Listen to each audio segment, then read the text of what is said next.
పోలవరం జిల్లా చింతూరు డివిజన్లో వరద తగ్గుముఖం పడుతోంది. శబరి, గోదావరి నదుల ఉధృతి స్వల్పంగా తగ్గినప్పటికీ ఏజెన్సీ ప్రాంతాల్లో వరద ప్రభావం మాత్రం ఇంకా కనిపిస్తోంది. చింతూరు వద్ద శబరి నది 41 అడుగుల వద్ద ప్రవహిస్తూ ఉండగా కూనవరం వద్ద గోదావరి 52.40 అడుగుల స్థాయిలో కొనసాగుతోంది. వరద నీటితో 44 ప్రాంతాల్లో రహదారులు ముంపునకు గురయ్యాయి. దీంతో 100కు పైగా గిరిజన గ్రామాలకు రాకపోకలు నిలిచిపోయాయి. ఇప్పటి వరకు 10 వరద ప్రభావిత గ్రామాలను గుర్తించిన అధికారులు 608 కుటుంబాలను పునరావాస కేంద్రాలకు తరలించారు. 100 మంది గర్భిణీ మహిళలను కూడా సురక్షిత ప్రాంతాలకు తరలించారు. వరద ప్రభావిత ప్రాంతాల్లో పోలవరం జిల్లా కలెక్టర్ దినేష్ కుమార్ పర్యటించి పరిస్థితిని సమీక్షించారు.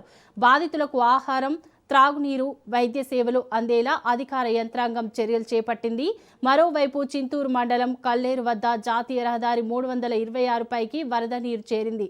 విఆర్పురం, కూనవరం మండలాల్లోని పలు ప్రధాన రహదారులు నీట మునగడంతో గిరిజన గ్రామాల మధ్య రాకపోకలకు అంతరాయం ఏర్పడింది. వరద ప్రభావిత ప్రాంతాల్లో అధికారులు అప్రమత్తంగా ఉండి సహాయక చర్యలు కొనసాగిస్తున్నారు.